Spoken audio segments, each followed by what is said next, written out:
કરીએ અને બાઇબલ અભ્યાસની શરૂઆત કરીએ. કૃપાળુ અને રેમી અમારા જીવનના માલિક, આભાર માનીએ છીએ તમારો, જીવતા રાખ્યા તેના માટે, તંદુરસ્ત રાખ્યા અને તમારા વચનો પાસે આજે અમને બેસવાની તક આપી તેના માટે અમે વિનંતી કરીએ છીએ કે અમારા એકતા મળવાને આશીર્વાદિત કરજો. જેઓ આજે ઓનલાઈન જોડાય અને ત્યાર પછી સાંભળે તે સર્વને આશીર્વાદના ભાગ્ય બનાવજો. ઓ અમારા પ્રભુને દેવ, અમે નવા કરારમાંથી આજે શિક્ષણ શરૂ કરવા માંગીએ છીએ અને તમારા સેવક સંત પાઉલે મંડળીને લખેલા પત્રોનો અભ્યાસ કરવા માંગીએ છીએ. માટે અમારી પર દયા કરો અને પાઉલે જે શીખવાડ્યું છે તે અમે સાચી રીતે સમજી શકીએ એવી કૃપા કરજો.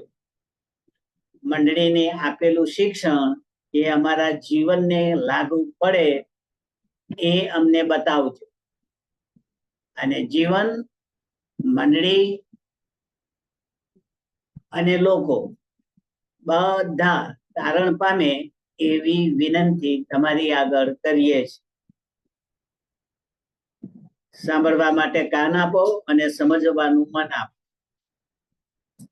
ઈસુના નામમાં માંગીએ છે, માટે સાંભળો અને સ્વીકાર કરો. આમેન. શરૂ કરીએ તે પહેલા સર્વ શ્રોતાઓને ઈસુના નામમાં પ્રેમી સલામ પાઠવું છું. આજથી આપણે ગલાતીઓના પત્રને શીખવા માંગીએ છીએ. હવે ગલાતી શીખીએ તે પહેલા એટલું સમજવું પડે, ગલાતી છે શું? એ શહેર છે, દેશ છે, રાજ્ય છે, પ્રાંત છે, નગર છે, ગામ છે, શું છે? તો એ બાઇબલના ઇતિહાસમાં આવે અને પાઉલની મુસાફરીના નકશામાં આવે. હવે અત્યારે હાલ જેને આપણે તુર્કસ્તાન કહીએ છીએ, તુર્કી કહીએ છીએ, એની વચ્ચે આવેલો આ નાનો પ્રદેશ હતો એ જૂના સમયમાં ગલાતિયા પ્રાંત કહેવાતો, ગલાતિયા સ્ટેટ કહેવાતો, ગલાતિયાનું રાજ્ય હતું. પણ એ તાબામાં કોનું હતું? તો જ્યારે આ લખવામાં આવ્યું ત્યારે રોમન રાજાના તાબામાં, પણ એ પહેલા ગ્રીક લોકોના તાબામાં. એટલે ફાયદો કયો થયો ગલાતિયાને?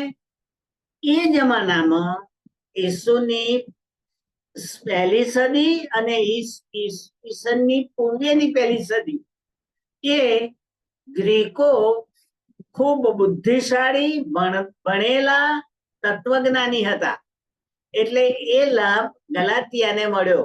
ત્યાં લોકો બુદ્ધિશાળી, તર્કવાળા હતા. હવે ખ્રિસ્તી મંડળી ગલાતિયામાં પહેલી સદીમાં ગઈ. કેટલાક કહે છે કે 54 ને 56 ની વચમાં ગઈ, તો કેટલાક કહે છે કે ના 48 અને 49 ગઈ. જે હોય તે, પણ અડધી સદી પછી, એટલે ઈસુના 50 વર્ષ પછી આ ગલાતિયામાં પાઉલ આ પત્ર લખે છે ત્યારે મંડળી હતી. હવે આપણે શિક્ષણ શરૂ કરીએ તે પહેલા હું કહી દઉં, ત્યાં બે પ્રકારના ખ્રિસ્તીઓ હતા. એક, જે વેપાર અર્થે ગલાતી પ્રાંતમાં જઈને પોતાનો ધંધો કરતા હતા એવા યહૂદીઓ, એમાંથી ખ્રિસ્તી થયેલા હતા. એ ચુસ્ત નિયમ શાસ્ત્ર પાળનારા, એ નિયમ શાસ્ત્ર વગર ખ્રિસ્તી થવાય નહીં એવું માનનારા, એ ખ્રિસ્તી થયેલા હતા. પણ જ્યારે પાઉલ ગયો ત્યારે પાઉલે બિન યહૂદીઓને શિક્ષણ આપ્યું. યહૂદી નહીં, યહૂદીઓ તો ખ્રિસ્તી હતા થોડા ઘણા, બીજા નહોતા, પણ બિન યહૂદીઓને જ્યારે પાઉલે શિક્ષણ આપ્યું ત્યારે આ ગલાતી પ્રાંતમાં જે ખ્રિસ્તને માનનારા લોકો હતા એમાં બે ફાંટા પડી ગયા શિક્ષણના. એક નિયમશાસ્ત્ર વાળો અને બીજો ઈસુની કૃપા વાળો. પાઉલે કૃપા દ્વારા તારણની વાત કરી, અને પેલા જૂના યહૂદીઓ ખ્રિસ્તી થયેલા તે કે નિયમ શાસ્ત્ર વગર તારણ ના મળે. નિયમ શાસ્ત્ર તો પાડવું જ પડે, એના વિધિઓ તો પાડવા જ પડે. એટલે જે ઝઘડો થયો એ ઝઘડાની વાત ગલાતીના પ્રદેશમાં રહેનારા લોકોને સમજાવવાની જરૂર પડી. એટલે પાઉલે આ પત્ર લખ્યો કે જેથી કરીને ગલાતી પ્રાંતમાં, જુદા જુદા શહેરમાં, ગામમાં, સ્થળમાં રહેનારા ખ્રિસ્તીઓ આ સાચી સમજ મેળવે અને ઈસુનો મહિમા કરે. હવે એ કઈ ગડબડ થઈ એ હું તમને પહેલા કહીને પછી શરૂ કરી દઉં. એ ગડબડ એ થઈ કે યહૂદી લોકોએ ખ્રિસ્તી થવા માટે પહેલા નિયમ શાસ્ત્ર પ્રમાણે સુનત કરાવી પડે. સુનત વગર ખ્રિસ્તી કહેવાય નહીં, કારણ કે સુનત વગર યહૂદી ગણાતા નહોતા. એ યહોવાનો કાયદો હતો કે તમે મારી પ્રજા છો, એની ઓળખ માટે તમારે સુનત કરાવવી, એવું યહોવાએ મૂસાને કહ્યું. એટલે દરેક યહૂદી સુનત કરાવે તો યહોવાનો ગણાય, અને સુનત ના કરાવે તો યહોવાનો ના ગણાય. આ માન્યતા ચાલતી. હવે ખ્રિસ્તી થયા પણ યહોવાને ભૂલ્યા નહીં, નિયમ શાસ્ત્રને ભૂલ્યા નહીં. એટલે ઈશ્વરની કૃપા ઈસુ દ્વારા જે મળી એનો આ લોકો એવોઇડ કરતા હતા, એને ઠુકરાવતા હતા અને નિયમ શાસ્ત્ર આધારે ચાલતા હતા.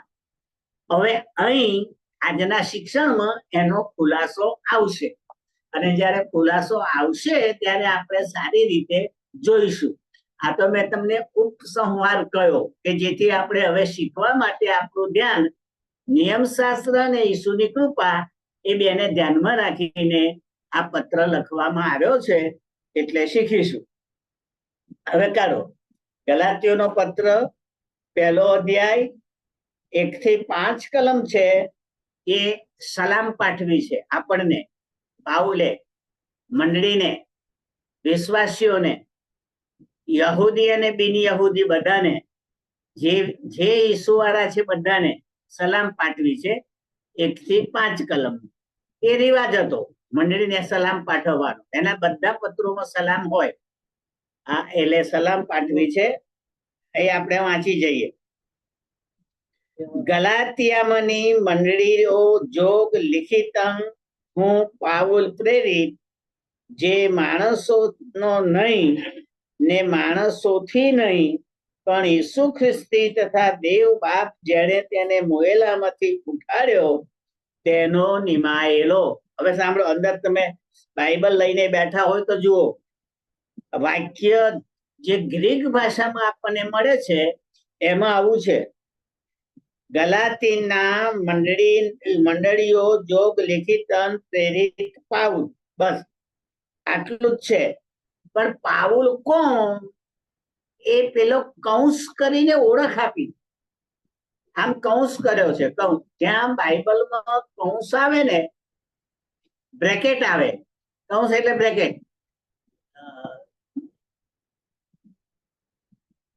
સી આકારના આંકડા એ બ્રેકેટમાં આવે.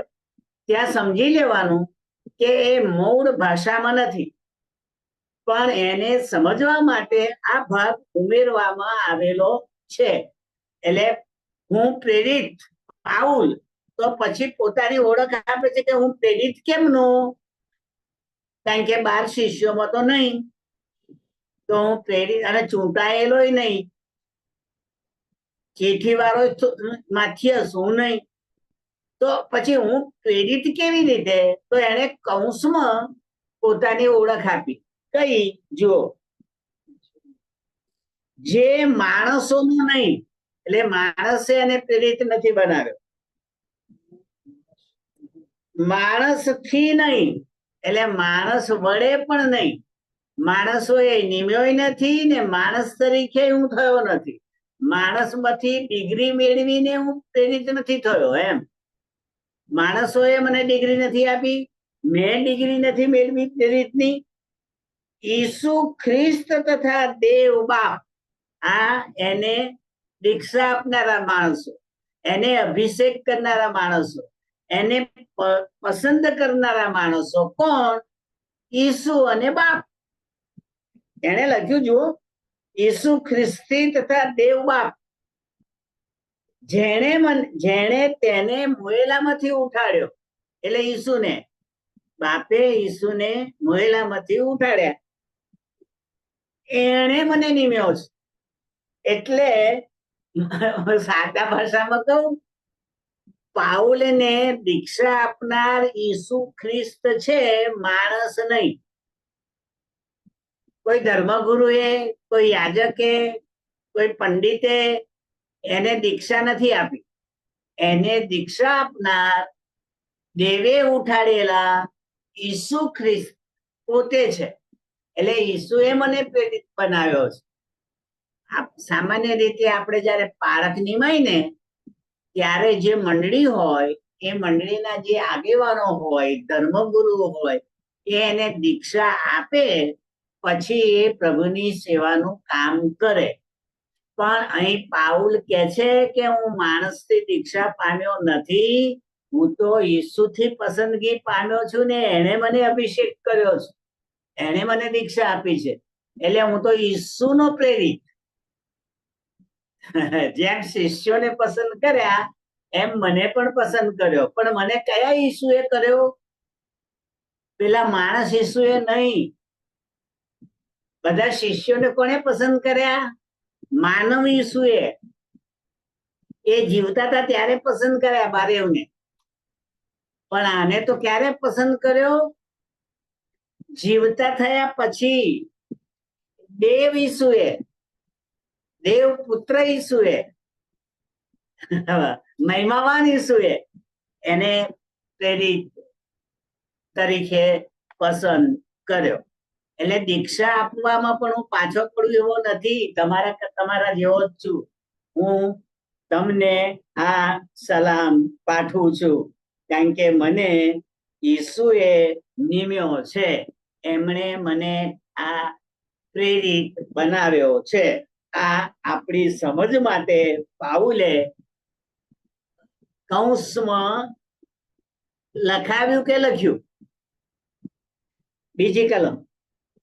અને મારી સાથેના સગડા ભાઈઓ, એના પરથી શું સાબિત થાય? પાઉલ એકલો નથી. પાઉલ પ્રેરિત તરીકે જ્યાં સેવા કરવા જાય છે, ત્યાં એને મદદ કરનારા સહકાર્યકરો છે. મંડળીના આગેવાનો એને મદદરૂપ થઈ રહ્યા છે. એ એના ભાઈઓ, મંડળીના સેવામાં રોકાયેલા ભાઈઓ. ઉઘાડું જોઈએ ને તો તિમોથી ને તીતસ, એ બે તો એના અંગત સેવકો હતા, અંગત સહાયકો હતા. અને એ બંનેની પર પાઉલે પત્ર લખ્યા છે. તિમોથી પર એ લખ્યો છે ને તીતસ પર એ લખ્યો છે. એટલે એ બે પાઉલના સહકાર્યકરો છે અને એમના ધર્મપુત્રો છે એવું પાઉલ પણ માને છે. એટલે એનો અહીં ઉલ્લેખ થયો. શું? મારી સાથેના ભાઈઓ, એટલે મને મદદ કરનારા લોકો. ત્રીજી કલમ. દેવ બાપ તરફથી તથા આપણા પ્રભુ ઈસુ ખ્રિસ્ત તરફથી તમને કૃપા તથા શાંતિ થાવ. આશીર્વાદ પાઉલે આપ્યો. જેમ બાળકો હાથ ઊંચા કરીને નથી માંગતા,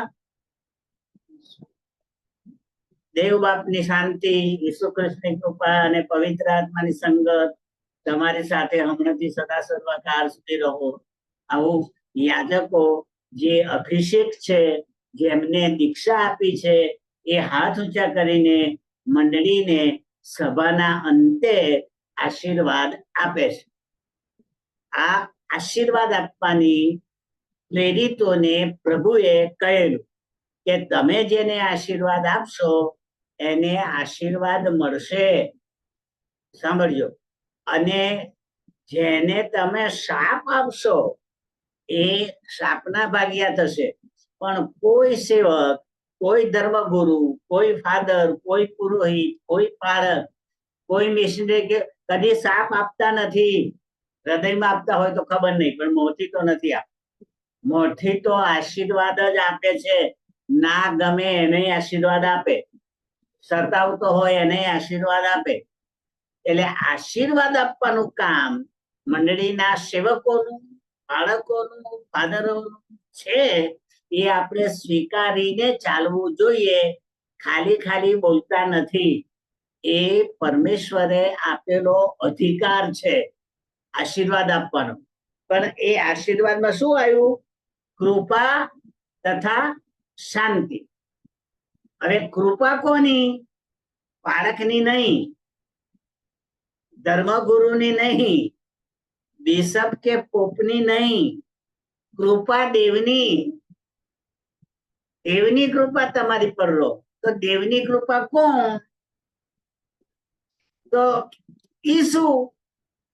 વિશ્વાસ દ્વારા દેવની કૃપા વડે આપણે તારણ પામ્યા છીએ. ઈસુ વડે તારણ, ઈસુ દેવની કૃપા. આગળ આવશે, પણ આ બે સમજવા જેવું છે. જેના ઉપર દેવની કૃપા થાય એ ઈસુ પર વિશ્વાસ કરે અને એ બચી જાય. એને યાદ કરીને કે છે તમારી પર દેવની કૃપા અને શાંતિ. જ્યાં કૃપા હોય ને ત્યાં શાંતિ હોય, અને જ્યાં કૃપા ના હોય ત્યાં શાંતિ રાખે તોય ના રહે. ગરબડ ને ગોટાળા થાય, મારું તારું થાય, આપણા ઘરમાં તું મેમે થાય, કારણ કે કૃપા નથી. જો પરમેશ્વરની કૃપા જીવનમાં હોય તો જ્યાં અશાંતિ થતી હોય ત્યાં એ શાંતિ શોધવાનો પ્રયત્ન કરે, અથવા અશાંતિમાંથી ભાગી જાય, અશાંતિ ઊભી ના કરે. પણ દેવની કૃપા અને દેવની શાંતિ એ બાળકોના આશીર્વાદમાં આવે છે. આ આપણી મંડળીનો રિવાજ છે, અને એ રિવાજને આપણે સમજી જવો જોઈએ. સારું, ચોથી કલમ. તેણે આપણા, બહુ અગત્યનું આવ્યું, તેણે આપણા પાપને સારું પોતાનું સ્વાર્પણ કર્યું છે, એ માટે કે આપણા દેવ તથા બાપની ઈચ્છા પ્રમાણે તે આપણને હાલના ગુંડા જગતમાંથી છોડાવે. બે ભાગ પડી ગયા. કયા? ઈસુએ પોતાની સ્વેચ્છા વડે સ્વાર્પણ કર્યું, પોતાનો જીવ આપ્યો, પોતાનું શરીર આપ્યું, પોતાનું બલિદાન આપ્યું. પણ કોઈના કહેવાથી નહીં, સ્વેચ્છાથી, રાજી ખુશીથી, બાપની મરજી પ્રમાણે ઈસુએ શાંતિલાલ માટે જીવ આપ્યો. તમે તમારું નામ દઈને બોલજો, તમારું નામ દઈને બોલજો. અરણાભાઈ, તમારા માટે ઈસુએ પોતાનો જીવ આપ્યો. એ જીવ આપવાથી મને શું ફાયદો થયો? તો બે પાછળ આપ્યું. ઈસુએ જીવ આપ્યો, એનાથી મને કયો ફાયદો થયો? તો આપણા દેવ બાપની ઈચ્છા પ્રમાણે એના મરવાની પાછળ દેવની ઈચ્છા કઈ હતી? તો લખ્યું છે આપણને હાલના ભૂંડા જગતમાંથી છોડાવે. આ જગત ભૂંડું છે, એમાં આપણે બંધાયેલા છીએ, એમાંથી છૂટી શકાતું નથી. તો દેવ મને એમાંથી છોડાવે માટે ઈસુએ પોતાનો જીવ આપ્યો. ઈસુના જીવ આપવાના કારણે હું આ ભૂંડા જગતમાંથી છૂટ્યો. સાંભળજો, બહુ અગત્યનું છે આ શિક્ષણ. છૂટ્યો એટલે નીકળી ગયો નહીં.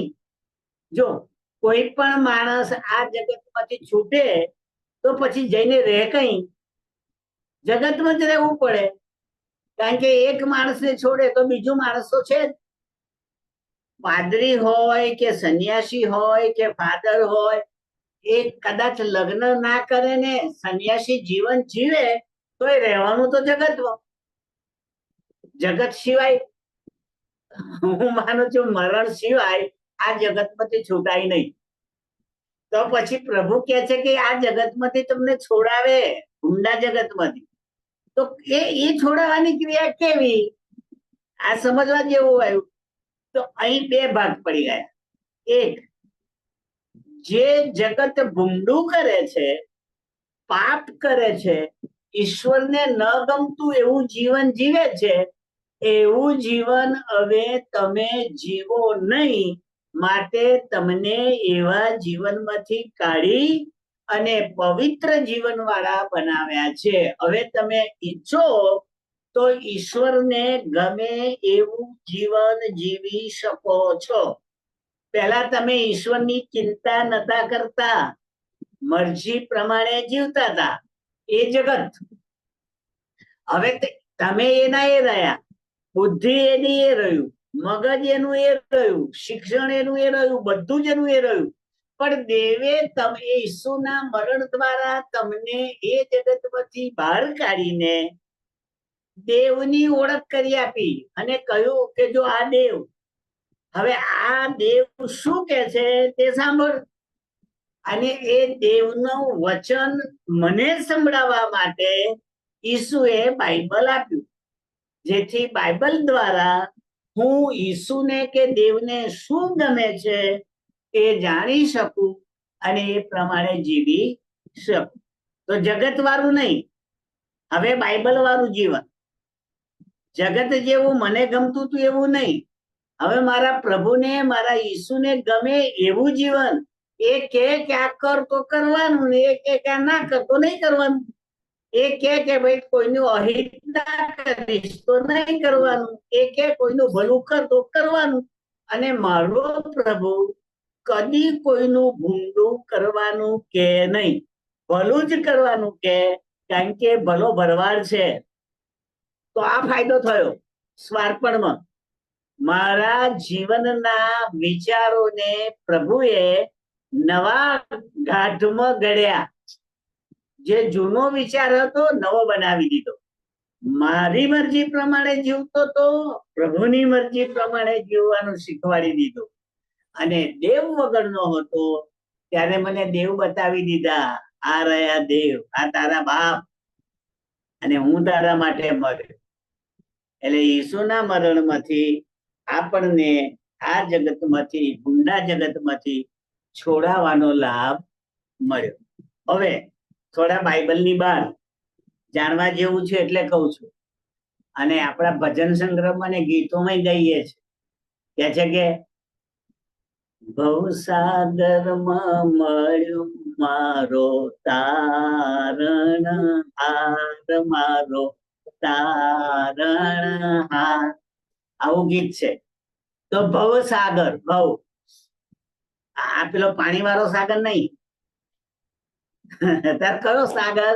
ભવસાગર. હવે એ હિન્દુ સંસ્કૃતિ સિવાય ક્રિશ્ચિયન સંસ્કૃતિમાં આવતું નથી. ક્રિશ્ચિયન સંસ્કૃતિમાં જગત આવે છે, પણ હિન્દુ સંસ્કૃતિમાં ભવ આવે છે. દાખલા તરીકે પતિ પત્ની હોય અને એકબીજાને પ્રેમ કરતા હોય તો હિન્દુ લોકો શું માને છે, ભાઈ તું ભવો ભવ મારો પતિ બનજે અને તું ભવો ભવ મારી પત્ની બનજે. એનો અર્થ શું થયો? આ મરણ પછી બીજો જન્મ આવે ને ત્યાં તું મારી પત્ની જ હોય, તું મારો પતિ જ હોય. એમ એક નહીં, જ્યાં સુધી ભવ ભવ આવ્યા કરે, જન્મ જન્મ આવ્યા કરે, ત્યાં સુધી તું પતિ ને પત્ની જ રહે. આવી માન્યતા ભારતમાં હિન્દુ સંસ્કૃતિમાં છે, જ્યારે બાઇબલમાં એને જગત કહેવામાં આવ્યું છે. હવે હું આ જે સમજુ છું, કારણ કે મારો કોલેજનો વિષય ફિલોસોફી હતો અને ફિલોસોફીમાં સબોર્ડિનેટેડ સબ્જેક્ટ, મુખ્ય વિષય નહીં, ગૌણ સબ્જેક્ટ ફિલોસોફી હતો. અને ફિલોસોફીમાં ધર્મ શિક્ષણ આવતું હતું. અને ધર્મ શિક્ષણમાં પણ આ હતું, હિન્દુ ધર્મ શિક્ષણમાં. હું બાઇબલની બહાર બોલી રહ્યો છું. મહેરબાની કહીને હું જયારે કહું કે આ બાઇબલની બહાર છે, ત્યારે સમજ માટે, બાઇબલ સારી રીતે સમજાય એટલા માટે હું બોલું છું, એવું સાંભળજો. ભવો ભવ એટલે જન્માંતર, અને એક જન્મ પછી બીજો જન્મ, બીજા જન્મમાંથી ત્રીજો જન્મ, એમ 84 લાખ યોનિમાં ફરવાનું, એવું એમાં લખેલું છે. પણ યાદ રાખો, એ મળે કેમ? હું માણસ હોઉં અને ગરીબ હોઉં, ભૂખે જીવતો હોઉં, મરી જાઉં અને ફરી માણસ બનું, પૈસાદાર ઘરમાં જન્મું, સુખથી રહું, તો આ જન્મમાં મર્યા પછી બીજા જન્મમાં મને સુખ કેમ મળ્યું? એમાં એ લોકો કે છે આગલા ભવની અસર. આગળ જે તું જીવી ગયો એમાં તે કોઈનું ભલું કર્યું હશે એટલે આ બીજા જન્મમાં તારું ભલું થયું. બાઇબલ કે છે ના, એવું નથી. એ જૂનું જગત છે. ઈસુએ એટલા માટે જીવ આપ્યો કે એમાંથી નીકળો. આ રીતે તમને તમારી કામ ને પરિસ્થિતિ પ્રમાણે જન્મો જન્મ આવતા નથી. તો શું છે?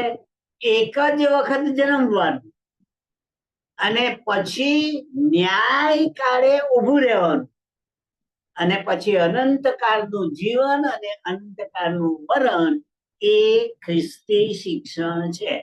એટલે એક જ જન્મમાં આપણે માનીએ છીએ, જન્મો જન્મમાં નહીં.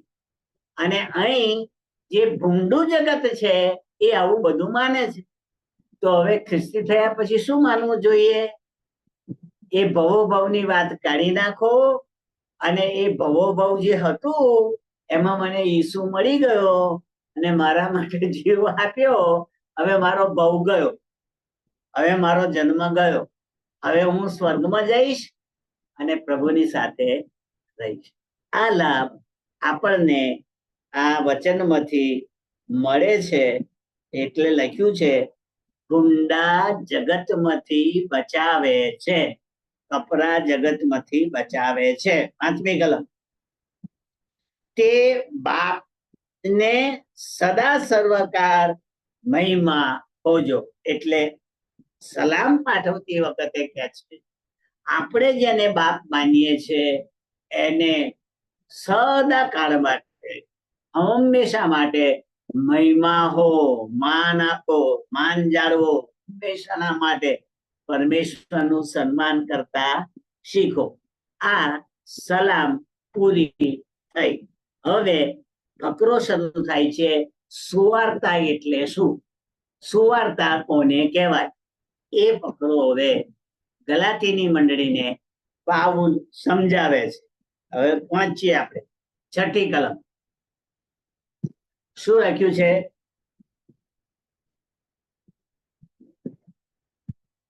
મને અચરજ લાગે છે કે જેણે તમને ખ્રિસ્તની કૃપાથી બોલાવ્યા તેને મૂકીને તમે એટલા બધા વહેલા જુદી સુવાર્તા મળી ફરી ગયા. હાલેલુયા. સમજો, જે સુવાર્તા તમે સાંભળી, જેના પર તમે વિશ્વાસ કર્યો, જેણે તમારા માટે જીવ આપ્યો, જેણે તમને બચાવ્યા, જેના પર તમે વિશ્વાસ કર્યો અને જેના થકી તમે ખ્રિસ્તી બન્યા, આ વાતને ભૂલી અને તમે બીજી સુવાર્તા તરફ જતા રહ્યા. એટલે જૂની સુવાર્તા, એનો અર્થ શું થયો? કે ઈસુને ભૂલીને નિયમ શાસ્ત્ર ભણી જતા રહ્યા, કાયદા કાનૂન ભણી જતા રહ્યા. કારણ કે કાયદા કાનૂન અને નિયમ શાસ્ત્ર પૂરેપૂરું પાડી શકાતું નહોતું, એટલે કોઈ માણસ બચી શકે એમ નહોતું. એટલે ઈસુએ પોતાનો જીવ આપીને દેવની કૃપા વડે મુજ પાપીને બચાવ્યો. આ યાદ રાખજો. પાપીને બચાવનાર ઈશ્વરની વાત આમાં આપેલી છે. જોઈએ તો જે સુવાર્તા મેં તમને પ્રગટ કરી, જે સુવાર્તા મેં તમને પ્રગટ કરી એ સુવાર્તાને તમે સ્વીકારી અને એને ભૂલી અને તમે વહેલા બીજી સુવાર્તા સાંભળવા બેસી ગયા. યાદ રાખજો, બીજી સુવાર્તા બહુ મજાનું છે. 7મી કલમ. એ બીજી સુવાર્તા નથી, સુવાર્તા એક જ છે અને ઈસુ દ્વારા બચાવ. અને એના સિવાય બીજું કોઈ શિક્ષણ કોઈ આપતું હોય તો એ સુવાર્તા નથી. એવું અહીં લખેલું છે. હા, કેટલાક તમને હેરાન કરે છે અને ખ્રિસ્તની સુવાર્તા ઉલટાવી નાખવા ચાહે છે. અહીં પેલો પ્રશ્ન આવ્યો, જાણો છો કયો પ્રશ્ન આવ્યો? એ પેલા યહૂદીઓ શીખવતા હતા કે તમે ખ્રિસ્તી થયા તો ભલે થયા, પણ તમારે પેલી આજ્ઞાઓ તો પાડવી પડે, સુન્નત તો લેવી પડે, તો ખ્રિસ્તી થવાય. આવું શીખવતા હતા પેલા યહૂદી ખ્રિસ્તીઓ, આ બિન યહૂદી ખ્રિસ્તીઓને. એટલે એ પછી એમને સાચું લાગ્યું કે હા ભાઈ બરોબર છે, આ લોકો મૂળ ખ્રિસ્તીઓ છે એ સુન્નત વાળા છે, આપણે સુન્નત વગર નથી, તો લઈ લો. એટલે પાઉલે ઠપકો આપ્યો, મેં તમને જે સુવાર્તા આપી છે એ સુવાર્તા મૂકી અને આ લોકો તમને શીખવાડે છે એ સુવાર્તા બળી ગયા, એને ઉલટાવી નાખવા ચાહો છો. આઠમી કલમ, પણ જે સુવાર્તાને અમે પ્રગટ કરી છે, સાંભળજો, પાઉલ કે છે જે સુવાર્તાને અમે પ્રગટ કરી છે. આપણે ખ્રિસ્તીઓએ આ સમજી જવું જોઈએ. સુવાર્તા એટલે ઈસુની વાત નહીં, સુવાર્તા એટલે ચમત્કાર નહીં, સુવાર્તા એટલે કોઈને સાજો કર્યો કે જીવતો કર્યો એ નહીં.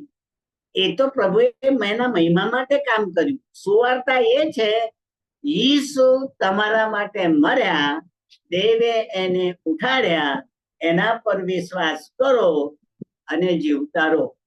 આ સુવાર્તા છે. અને એ ઈસુએ કહ્યું દેવની કૃપા ઈસુમાં જે મળી એના કારણે તમે બચી ગયા છો. એટલે એ લખ્યું છે, પ્રગટ કરી તેવીના બીજી સુવાર્તા, જો અમે અથવા આકાશનું કોઈ દૂત પણ તમને પ્રગટ કરે તો તે શાપી થાવ. પાઉલે શાપ આપ્યો કોને? બીજી સુવાર્તા પ્રગટ કરે એને. તો બીજી સુવાર્તા કોણ પ્રગટ કરે?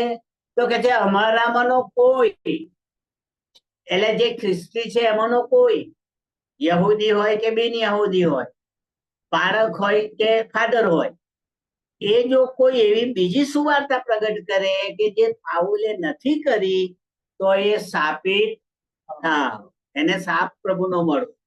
પણ ફરી પાછું કહ્યું દૂત હોય તોય શાપિત થાવ. હવે દૂત હોય તો એ ખોટું શું કરે શીખવાડે? એ તો પ્રભુનો દૂત કહેવાય.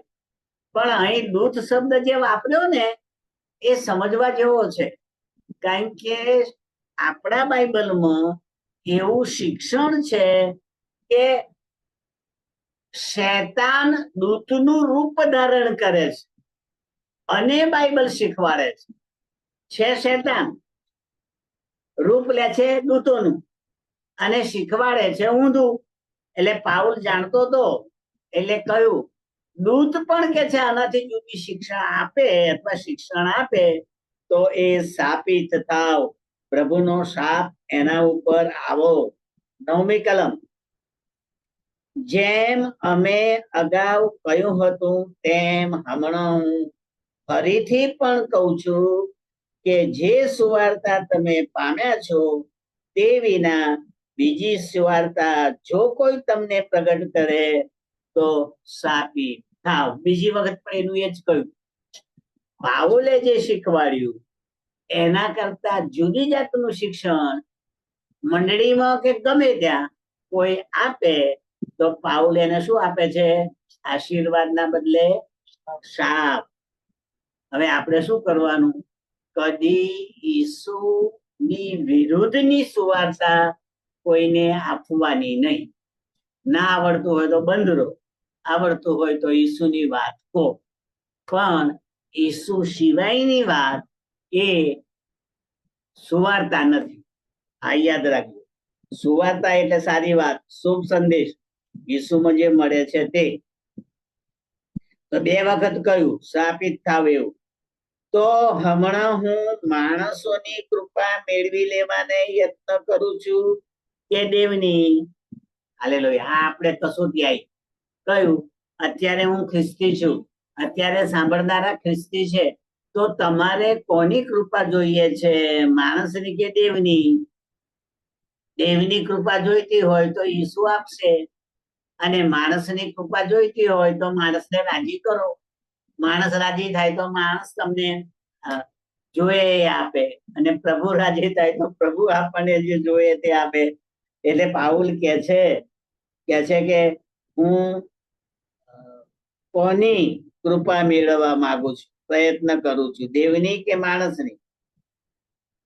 શું હું માણસોને રાજી કરવા ચાહું છું? યાદ રાખીએ, દેવ રાજી થાય ને તો આપણું ભલું થાય, અને માણસ રાજી થાય ને તો એ થોડા ઘણા સમય માટે આપણને ફાયદો થાય, પણ વાંકું પડતા વાર લાગે નહીં. આજે રાજી હોય તો કાલે ઝઘડો થાય. આ તો માણસ છે ભાઈ, કઈ દેવ થોડા છે કે કાયમ રાજી રહે. એટલે માણસો ને રાજી રાખવા એના કરતા દેવને રાજી રાખવામાં ફાયદો છે, લાભ છે. એનો અર્થ એવો નહીં કે આપણે માણસને દુઃખી કરવાના, એવું પ્રભુ નથી કહેતા. માણસો રાજી રહે તો રહે જ, પણ પ્રભુને પહેલા રાજી રાખ. અને હું માનું છું કે જે પ્રભુના લોકો હોય ને એને પ્રભુ રાજી જ રાખે. એને શું કરવા દુઃખી કરે? રાજી રાખવા માટે તો એમણે જીવ આપ્યો છે. એટલે મારા પ્રભુને રાજી રાખવા જોઈએ, માણસોને રાજી રાખવા કરતા એ ફાયદા વાળું છે. ફરી, જો હું માણસોને રાજી કરતો હોઉં તો હું ખ્રિસ્તનો સેવક, આ નામ શું વાત? હું ઈસુનો નથી, હું ઈસુનો પાસ્ટર નથી, હું ફાધર નથી, હું પુરોહિત નથી, હું સંત નથી, હું સુવાર્તિક નથી, હું મિશનરી નથી. કેમ? કારણ કે હું દેવને રાજી નથી રાખતો, માણસોને રાજી રાખું છું. અને મને કહેવા દો, અત્યારે ઘણી બધી મંડળીઓમાં માણસોને રાજી રાખવા માટે સેવકો પ્રયત્ન કરે છે, પ્રભુને રાજી રાખવા માટે નહીં. કારણ કે પ્રભુને ના ગમતું હોય એવું માણસ કરતા હોય, પણ માણસને રાજી રાખવા હોય તો કોણ ઠપકો આપે? એને ઠપકો આપે તો પૈસા ના મળે, દાન ના મળે, વાત ના કરે, ઝઘડા કરે, આપણી નિંદા કરે. પણ એ બધું થાય, પણ પ્રભુ રાજી રે એ પહેલો આપણો પ્રયત્ન હોવો જોઈએ. બાકીનું બધું સહન કરવાનું આવે તો સહન કરવું જોઈએ. તો અહીંયા પાઉલે ચોખ્ખું કહી દીધું કે છે, જો હું ઈશ્વરને રાજી નથી કરતો અને માણસોને રાજી કરું છું તો હું ઈસુનો સેવક નથી, હું પ્રભુનું કામ કરનારો માણસ નથી. પછી કોઈ પણ સંસ્થા હોય, પણ પ્રભુને રાજી રાખવાનું પહેલું પગથિયું હોવું જોઈએ. હવે પાઉલે પહેલી ઓળખાણ કઈ આપી કે મને પ્રભુએ એનો પ્રેરિત બનાવ્યો. તો હવે 11મી કલમ પછી પોતે કેવી રીતે પ્રેરિત બન્યો એ આવશે. કેવી રીતે પ્રભુએ એને પ્રેરિત બનાવ્યો એ 11મી કલમથી આવશે. વાંચીએ 11મી કલમ. પણ ભાઈઓ, હું તમને જણાવું છું કે જે સુવાર્તા મેં પ્રગટ કરી એ માણસની આપેલી નથી. હાલેલુયા. જો અત્યારે હું તમને બાઇબલ શીખવાડું છું ને, એ તો હું વાંચીને શીખવાડું છું. આ બાઇબલ પ્રિન્ટેડ છે અને ગુજરાતી ભાષામાં છે. એટલે ગુજરાતી મને આવડે છે, એટલે હું ગુજરાતી વાંચું છું, મને સમજ પડે છે અને હું તમને શીખવું છું. પણ પાઉલ તો કે છે કે મેં તમને જે વાત શીખવાડી ને એ માણસોની નથી, કોઈ બુકમાંથી નથી, કોઈ ચોપડીમાંથી નથી શીખવાડી. પ્રભુએ મને જે શીખવાડી તે મેં તમને શીખવાડી. એટલે ડાયરેક્ટ પ્રબોધવાણી જેવું થયું. આ હું તમને જણાવું છું તે સુવાર્તા મેં પ્રગટ કરી તે માણસે આપેલી નથી. કોઈ માણસે મને સુવાર્તા આપી નથી અને મેં તમને શીખવાડી નથી. 12મી કલમ. કેમ કે હું માણસની પાસેથી તે પામ્યો નથી કે શીખ્યો નથી. એટલે પાઉલને જે ઈસુની વાત મળી, ઈસુની ઓળખ મળી, ઈસુની પસંદગી મળી, ઈસુની દીક્ષા મળી, એ કોઈ માણસની નથી, માણસે શીખવાડ્યું નથી. હવે બરોબર સમજી લેજો. પાઉલ યહૂદી હતો, એટલે નિયમ શાસ્ત્રનો જાણકાર હતો, એટલે જૂનો કરાર આવડતો હતો, જૂનો કરાર જાણતો હતો, મૂસાના નિયમો પાળતો હતો, એ બધું તો હતું, પણ ઈસુ વગરનો હતો. ઈસુને ઓળખતો નહોતો, ઈસુની કૃપા પામ્યો નહોતો, અને એનો બચાવ થયો નહોતો. ધર્મ પાલનથી આશીર્વાદ મળે, પણ તારણ ના મળે, બચાવ ના મળે. બચાવ તો જે બચાવનાર આવ્યો એ આપે. દેવ મને બચાવતા નથી, ઈસુ મને બચાવે છે, અને ઈસુ બચાવી શકે માટે ઈસુને એ જીવતા કરે છે. આજે પણ કોઈ પણ ખ્રિસ્તી વ્યક્તિને તારણ જોઈતું હોય તો ઈસુ પરના વિશ્વાસ વગર નિયમ શાસ્ત્ર પ્રમાણે મળવું શક્ય નથી. હા, સારું જીવન મળે, પણ તારણ ના મળે. તો એ અહીંયા લખ્યું છે, બહુ સરસ લખ્યું છે. જો કે છે કે મને કોઈ માણસે સુવાર્તા આપી નથી, માણસ પાસેથી હું એ પામ્યો નથી અને શીખ્યો નથી, પણ ઈસુ ખ્રિસ્તના પ્રગટ કર્યાથી પામ્યો છું. તો મને સુવાર્તા કોણે આપી? પાઉલ કે છે ઈસુએ મને આપી, એણે મને પ્રગટ કરી. હવે એના વખતમાં તો ઈસુ મરીને જીવતા થઈને સ્વર્ગમાં ગયેલા, તો પણ પાઉલ કે છે કે મને એમણે શીખવાડ્યું, ઈસુએ શીખવાડ્યું. કોલેજમાં નથી શીખ્યો, ઈશ્વર વિદ્યા શાળામાં નથી શીખ્યો, પણ ઈસુએ પોતે મને કે છે કે શીખવાડ્યું. હું ધર્મ વિદ્યા જાણું છું, પણ કૃપા વિદ્યા જાણતો નથી. એ કૃપા ઈશ્વરની થઈ, ઈસુમાં થઈ, ને ઈસુ મને મળ્યા, અને ઈસુએ મને શીખવાડ્યું. એટલે મને આવું લાગે છે, મને અંગત રીતે, કે બે પ્રકારની સુવાર્તા ચાલે છે અત્યારે જગતમાં. બે પ્રકારની. એક, બાઇબલ વાંચીને, બાઇબલ શીખીને, કોલેજમાં જઈને ઈશ્વર વિદ્યા શીખીને પછી એ જે શીખ્યા એ લોકોને શીખવાડે, એનું નામ સુવાર્તા. આ યાદ રાખવું. અને બીજું, પોતાના નવા જન્મના અનુભવના આધારે, પવિત્ર આત્માના અનુભવના આધારે છાતી ઠોકીને બોલે આમ જ છે, એ પણ સુવાર્તા. પણ પેલી જે સુવાર્તા આવે છે નવા જન્મ પછી, ઈસુ પોતે એ પાવરફુલ હોય છે, અને જે શિક્ષણ પછી આપણે લોકોને શીખવીએ છીએ ઢચું પચું હોય છે. કેટલાક માને છે, કેટલાક નથી માનતા, કેટલાક ભૂલી જાય છે. ગળે ઉતરે ત્યારે એટલો પવિત્ર આત્મા વાળું આવ્યું. એટલે હું માનું છું, કોઈ પણ પારક હોય, કોઈ પણ સુવાર્તિક હોય, કોઈ પણ સેવક હોય, કોઈ પણ ફાધર કે પુરોહિત હોય, એમણે બાઇબલ શીખવું અવશ્ય જોઈએ, પણ બાઇબલ શિક્ષણની સાથે પવિત્ર આત્માનું શિક્ષણ પણ હોવું જોઈએ. એનું સામર્થ્ય હોવું જોઈએ, એનું બળ હોવું જોઈએ. અને પાઉલને પવિત્ર આત્માએ ઈસુની ઓળખ કરી આપી હતી, એ આપણે માનીએ છીએ. એટલે કહ્યું છે, ઈસુએ પ્રગટ કર્યાથી હું પામ્યો છું. ઈસુ પોતે મને આ સુવાર્તા આપી ગયા.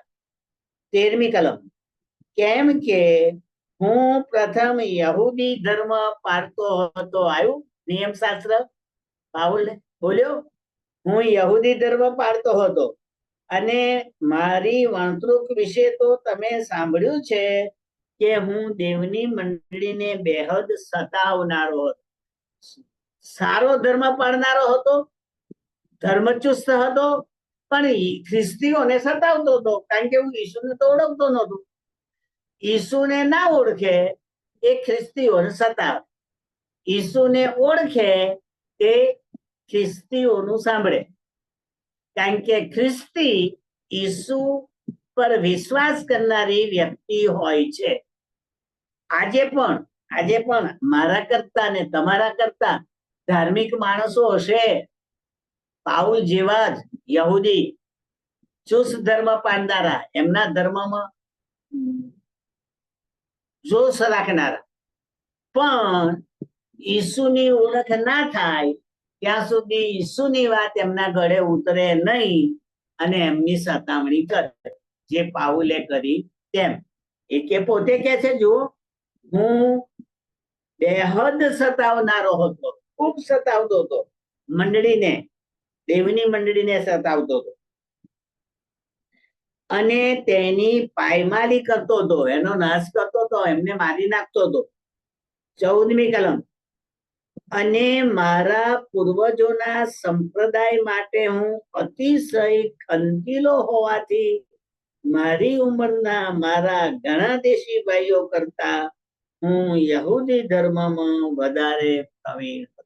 આના પરથી આટલું તો જાણી ગયા કે પાઉલ એ મારી ભાષામાં કહું, યહૂદી ધર્મમાં પીએચડી હશે, ડોક્ટર થયેલો હશે. આ વર્ડર આધારે પ્રવીણ એટલે ડોક્ટર. આપણે અત્યારે ડોક્ટર કહીએ છીએ ને, માસ્ટર ડિગ્રી, માસ્ટરની ઉપરની ડોક્ટરની, એ પ્રવીણતા બતાવે છે, પારંગત. તો અહીંયા પ્રવીણ શબ્દ વાપર્યો. જો હું યહૂદી ધર્મમાં પ્રવીણ હતો એટલે હું ભણેલો હતો. બીજું,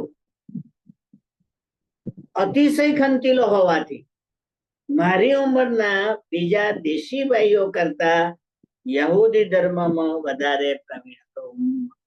એક્સપર્ટ હતો, બાઇબલ જાણતો હતો, નિયમશાસ્ત્ર જાણતો હતો, મારો જ કક્કો ખરો કરતો હતો અને એ દેવની મંડળીને સતાવતો. યાદ રાખીએ, ધર્મ જુદી વસ્તુ છે, સુવાર્તા જુદી વસ્તુ.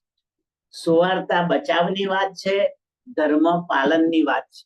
અને ધર્મ પાળનાર માણસો પોતાના ધર્મમાં અભિમાની હોય, પણ ઈસુના વિશ્વાસ વડે જ આપણને તારણ કે લાભ કે સ્વર્ગ મળે છે. એટલે ધર્મ પ્રવીણતા પાઉલની કામમાં આવી નહીં. 15મી કલમ. પણ દેવ જેણે મને મારા જન્મના દિવસથી જુદો કર્યો હતો, હાલેલુયા, અને પોતાની કૃપાથી, સમજો, મને બોલાવ્યો હતો, તેને જ્યારે એ પસંદ પડ્યું, બે બાબત બતાવી. કઈ? મારા જન્મ પહેલાથી, જો જન્મના દિવસથી જ, હું જન્મ્યો ત્યારથી જ દેવે મને જુદો કર્યો અને એની કૃપાથી બોલાવ્યો. આ તો પાઉલ તો જયારે જુવાન હતો ત્યારે ખ્રિસ્તી બન્યો, અને અહીં તો કે છે હું જન્મ્યો ત્યારથી જ જુદો હતો. તો એનો અર્થ એવો થયો કે કોણ બચવાનું છે, કોણ ઈસુનો સ્વીકાર કરવાનું છે, કોણ ઈસુની સેવા કરવાનું છે, એ ભારો ઈસુ એના જન્મથી જાણે છે. એ ભલે ગમે ત્યારે ઈસુનો સ્વીકાર કરે, પણ ઈસુએ તો એના જન્મથી નક્કી કર્યું હતું કે આ મારું પસંદગીનું પાત્ર છે, હું એને વાપરીશ. એટલે ઈસુ, દેવ, પરમેશ્વર આપણને જન્મથી જ ઓળખે છે કે હું શું કરવાનો છું અને એનું માનવાનો છું કે નથી માનવાનો, એ પ્રભુ ઓળખે છે. અને અત્યારે જે ખ્રિસ્તીઓ પ્રભુને માને છે, ઓળખે છે અને જીવે છે, એને એના જન્મથી જ પ્રભુએ પસંદ કરેલા હતા, પણ સમયની સંપૂર્ણતાએ પ્રભુએ એમને બોલાવ્યા, તેડ્યા, પસંદ કર્યા અને તેડ્યા. તેડ્યા એટલે સેવામાં ગયા અને સેવામાં ઉપયોગી થયા. એ વાત પાઉલે આપણી આગળ આ ભાષામાં મૂકી છે. કૃપાથી મને બોલાવ્યો અને જ્યારે એ પસંદ પડ્યું, સાંભળે 16મી કલમ, કે પોતાના દીકરાને તે મારામાં પ્રગટ કરે. દેવને ખબર પડી એટલે એમણે એમના દીકરા ઈસુને પાઉલની અંદર પ્રગટ કર્યો, જેથી હું તેની સુવાર્તા વિદેશીઓમાં પ્રગટ કરું. ત્યારે તરત જ કોઈ પણ માણસની સલાહ પૂછ્યા વગર, સાંભળજો, પાઉલને પ્રભુએ કહ્યું કે ભાઈ તું હવે મારા સેવામાં આવી જા ને મારું કામ કર અને વિદેશીઓમાં મારી સુવાર્તા જણાવ. ત્યારે પાઉલ કે છે કે કોઈને પૂછવા ના રહ્યો. પ્રભુએ કહ્યું, આધીન થઈ ગયો અને એનો સેવક ને પ્રેરિત બની અને વિદેશીઓમાં ઈસુની વાત પ્રગટ કરવા લાગ્યો. અને એટલે અહીંયા લખ્યું છે કે વિદેશીઓમાં પ્રગટ કરું છું. ત્યારે તરત જ કોઈ પણ માણસની સલાહ પૂછ્યા વગર 17મી કલમ, અને મારાથી અગાઉ જે પ્રેરિતો હતા તેઓની પાસે યરૂશાલેમ ગયા વગર હું અરબસ્તાન ચાલ્યો ગયો અને ફરીથી દમસ્ક પાછો આવ્યો. હવે અહીં ઇતિહાસ આવ્યો. સુવાર્તાની વાત અટકી ગઈ. હવે એના જીવનમાં શું બન્યું તે આવ્યું. શું થયું? દમસ્કમાં દર્શન થયું, દમસ્કમાં પસંદગી થઈ, દમસ્કમાં સેવક બન્યો. પણ સેવક બન્યા પછી કઈ ગયો? તો કે છે હું અરબસ્તાનમાં ગયો.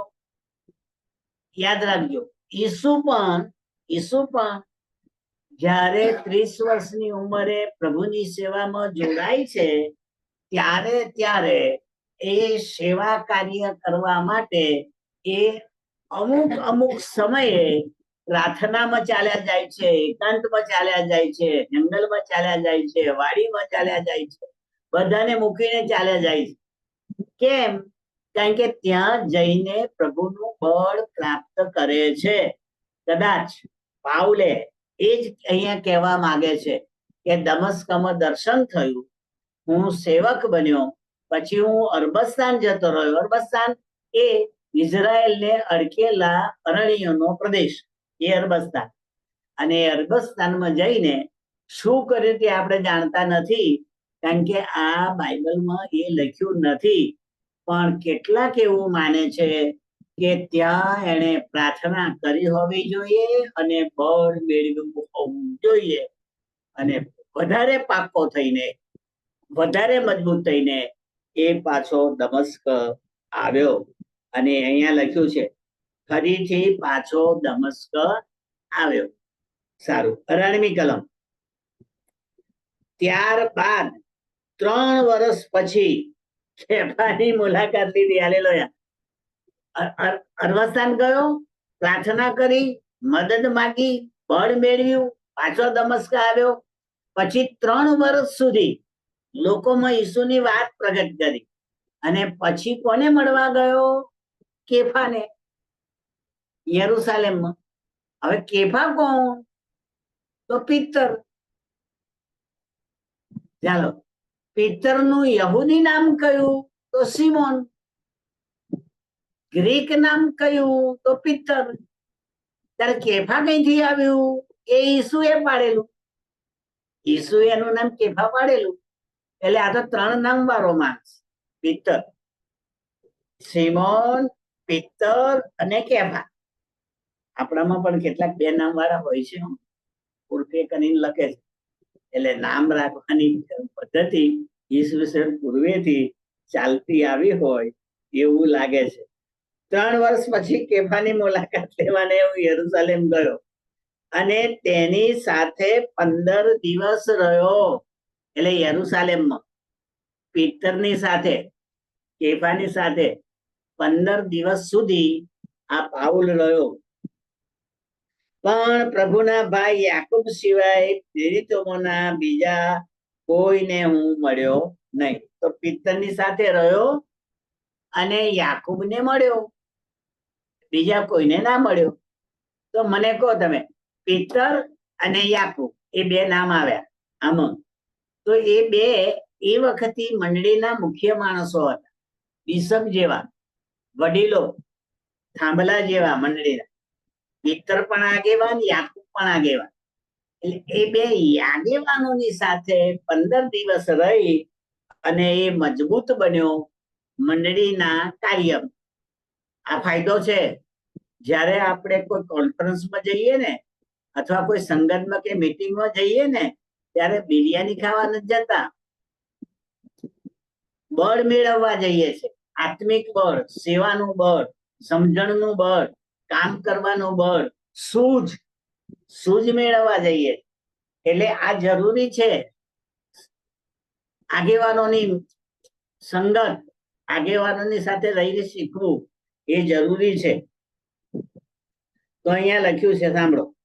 કે છે કે હું બીજા કોઈને મળ્યો નહીં. 20મી કલમ.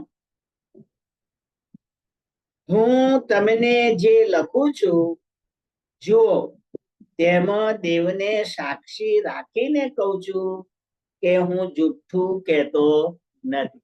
એટલે હું આ ગપ્પા નથી મારતો, હું સાચું કહું છું.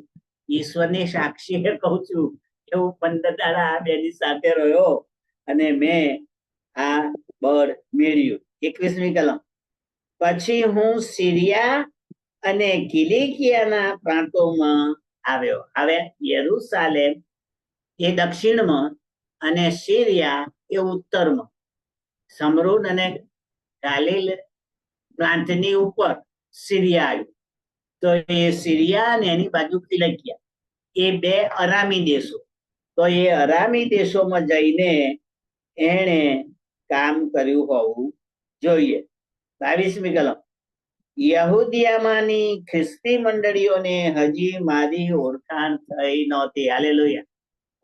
સાંભળજો, જે યહૂદિયામાં યહૂદી લોકોમાં ખ્રિસ્તીઓ હતા એ હજુ પાવલને ઓળખતા નથી, કારણ કે બિન યહૂદીઓમાં જઈને કામ કરે. 23મી કલમ. પણ તેઓએ માત્ર એટલી વાત સાંભળી હતી કે જે પહેલા અમને સતાવતો હતો અને જે વિશ્વાસનો તે પોતે અગાઉ નાશ કરતો હતો, તે વિશ્વાસને તે હમણાં પ્રગટ કરે. એટલે આટલું લોકોને ખબર પડી કે પાઉલ નામનો એક માણસ છે, પહેલા ખ્રિસ્તીઓને મારતો હતો, હવે એ ખ્રિસ્તીઓનો પ્રચાર કરે છે. પહેલા ઈસુના લોકોને સતાવતો હતો, હવે એ ઈસુની વાત લોકોને જણાવે છે. આટલી બધાને ખબર પડી ગઈ. હવે છેલ્લી કલમ, પછી અધ્યાય પૂરો થાય છે. આ બીજો અધ્યાય પછી આવતી વખતે જોઈશું. અને મારે લીધે તેઓએ દેવની સ્તુતિ કરી. હાલેલુયા. જ્યારે કોઈ પણ કામ પ્રભુ માટે કરીએ અને જો એ જગ્યાએ પ્રભુ ચમત્કાર કરે અથવા તો પરાક્રમ બતાવે અને લોકો એ સાંભળે અને આનંદ કરે, તો એથી દેવની સ્તુતિ થાય છે, દેવને મહિમા મળે છે. માણસના કામ વડે દેવને મહિમા મળે, એનું નામ સુવાર્તા પ્રચાર. આ લખી લાવો. મારા કોઈ પણ કામ વડે જો પ્રભુની સ્તુતિ થતી હોય, પ્રભુનો મહિમા થતો હોય, તો એ કામ ને એ બધું બોલવું, ચાલવું, વર્તવું બધું સુવાર્તામાં જાય. ટૂંકમાં સુવાર્તા એ બીજા માણસોને બચાવે છે અને બચાવવાથી દેવનો મહિમા થાય છે. આપણે દેવને રાજી કરીએ છીએ, દેવને માન મળે છે, કારણ કે આપણી સુવાર્તા વડે કોઈકનું ભલું થાય છે. તો આ પહેલો અધ્યાય આજે આપણે પૂરો કર્યો. 2 ભાગમાં વહેંચાઈ ગયા. એક સલામ પાઠવી, એક પોતાની ઓળખ આપી, અને બીજું સુવાર્તા મૂકીને બીજી સુવાર્તામાં જવું નહીં એવી શિખામણ પણ આપી. 3 ભાગમાં વહેંચાઈ ગયેલો આપણો પહેલો અધ્યાય અહીં પૂરો થાય છે.